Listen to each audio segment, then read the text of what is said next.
Hey, it's Matt hanging out in the van, and today I think maybe it's going to be a quick video. So after the last van video, what we did, we went through and we cleaned out the whole throttle body, and we replaced the, throttle position sensor, right? And that made no difference. No difference at all. So, but I drove it. I went to go pick up the kids. It's about a 4-hour drive, and it overheated on the way there, and started to overheat a little bit on the way back too. So I found that I did have a leak on one of the heater hoses. So it's possible that it was leaking enough water that the water would get down and then not be enough to cool. But I think what I had was the radiator clogged. And so I went through, I flushed out the radiator, I flushed out the engine block. I didn't do that on video because water, electronic. I wasn't looking forward to doing it anyway, so I was definitely not in the mood to make a video. And I almost wasn't going to make a video on what I'm going to do now, which will hopefully help with the original problem we had of this thing belching black smoke out the tailpipe, running real rough, using a ton of fuel. I got a new fuel pressure regulator, and I don't have that here. It's over there on the workbench. But it shouldn't be too bad of a job. Let me show you. So here we are in the van, and I've got the hatch taken off to where we can see the engine, the Ford 5.0 V8, and what we're replacing is the fuel pressure regulator, which is right here, which I'm so excited and happy that it is right there because we can get to it easily. We got a vacuum line on top, and we've got the fuel line on the bottom, so and 3 screws to disconnect it. So I'm hoping that we can just get this disconnected, pop that out, take the old one out, put the new one in, and hopefully that will work. I've read from a lot of people that the fuel pressure, I don't know where you measure the fuel pressure on these, where you tap into that, but basically this is a pretty I think it gets the amount of throttle that you're giving it from this vacuum line, and that regulates the fuel pressure as you need it. So that is definitely a way of doing it, and that's how they did it in 1993. But I am optimistic that this is going to be pretty straightforward. The only thing I'm really concerned about is taking loose this fuel line, because I know that these lines can still have some pressure in it, and if you're under a hood, no big deal, it'll evaporate pretty quick. But look at all this carpet here ready to soak up that gas. So we're going to take some precautions and try to not soak the interior of this sweet van in gasoline. Hey, good news. I found my oil leak. Yeah, so I was looking at this, I was like, oh man, this is not going to be the right one, because this line comes up in curves, and the piece that I have, it just goes straight into the bottom, but it doesn't have that curvy piece. But then the more I look at it, that piece I think goes into this bottom plate, and then they hold together with these screws, so this will just slide right out, and the new one should slide right in. Is it going to be that easy? Rarely. Yeah, so as suspected, this thing does have some fuel pressure still in it, because if you see, push that down, it kind of just pops it right back up. And then I don't know if you can tell, but it's just a little wet around there. If you get a good sniff, you can smell the gas. So we're going to be pretty careful. This engine is pretty warm, because like I said, I just got done flushing the coolant, and so I had to get it up to operating temperature. So I mean, I don't think it's going to catch on fire. If it does, we got a fire extinguisher, we'll be fine. We're just going to use this oily rag to soak up the gas. Well, it was a good thing that we did put this dirty oily rag over the top, because as predicted, this did spray some fuel out. not the volume of fuel that I expected, but there was some pressure still in there that got released. And I mean, things like this, I don't know, they look fine, but how do they work? I don't know. This is a vacuum hose up here, and I assume there's just a diaphragm in there, but I mean, this is the original Ford bad boy, so I'll hang on to it, I guess, just in case that doesn't fix the problem. If it does the same thing, I'll probably put this one back in, just because it's better than the auto parts store part that I got. But I didn't want to pay $145 for this. Call me crazy. So I spent $30. So here we are here. Everything I guess looks pretty good.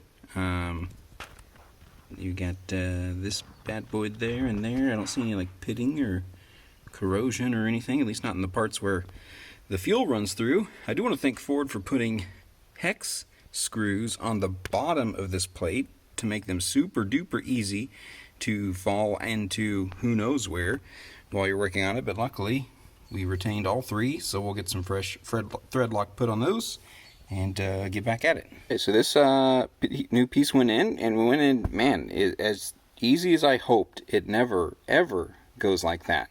So we'll see. I'm going to go ahead and prime the fuel pump a couple of times before we actually start it up, and then we'll see if it leaks, and then if it doesn't have any obvious leaks, we'll try to start it up. So here we go.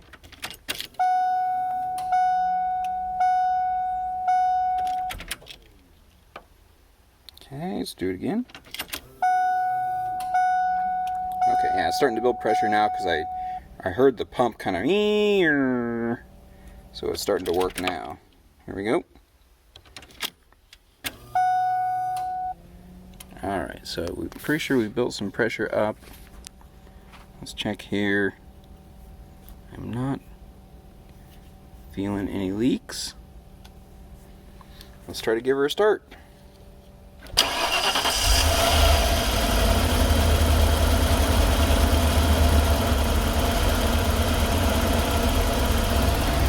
So right off the bat, I don't notice any problems.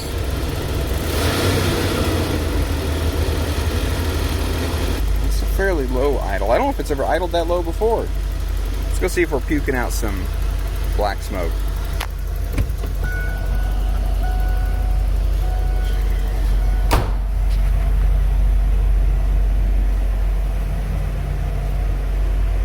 Give the exhaust the old sniff test. Honestly, that seems a lot better. Now, if you remember, like it was spewing out this stuff earlier. Let's go on a little test drive. All right, so we got the new piece put back together. We got the cover back on. Where is it at? There it is. And so yeah, so let's take this thing for a drive. It got up to temperature, held temperature. Let's see if it runs any better. I mean, last time we thought it ran better too. And then after we drove it for a while, it was determined that was not to be the case. So we're just gonna put around town. Yeah, that's right, I'm the guy driving the white full-size Ford van, cut-off t-shirt. Run, kids!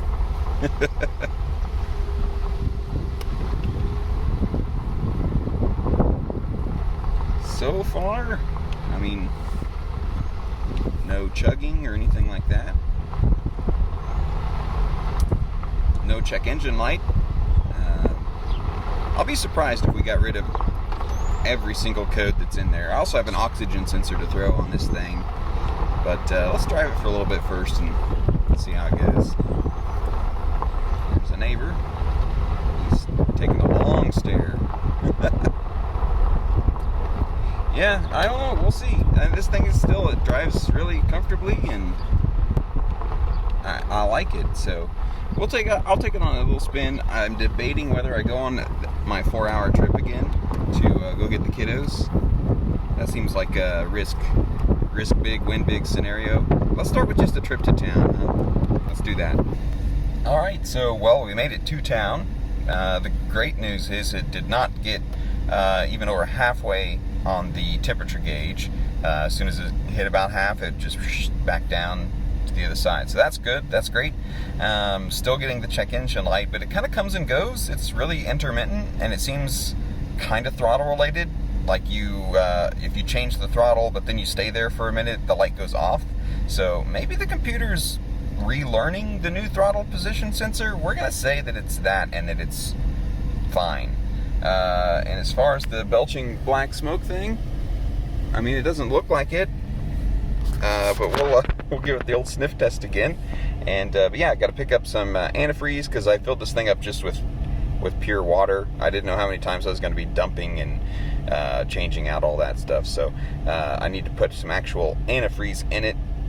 So pick up some of that, and I guess we'll wrap up this video. So I feel pretty confident I'm going to make it home. So thanks for watching. If you like more van stuff, give it the thumbs up, and let me know in the comments. We can work on the van, and you know, if we can get this thing mechanically reliable, then we can really start taking on the interior and making this really a fun kid hauler. Putting a screen in here, Bluetooth, and you know, I like keeping a lot of this period correct, but I do want some kind of technical gadgets and gizmos that the kids can, you know, tap into with on their phone and stuff like that. Maybe some Bluetooth LED lighting that the kids can control with an app on their phone. That sounds fun. So stuff like that. Thanks for watching, and subscribe if you like this kind of stuff, because we'll keep making it. If you don't like it, thumbs down, and I know.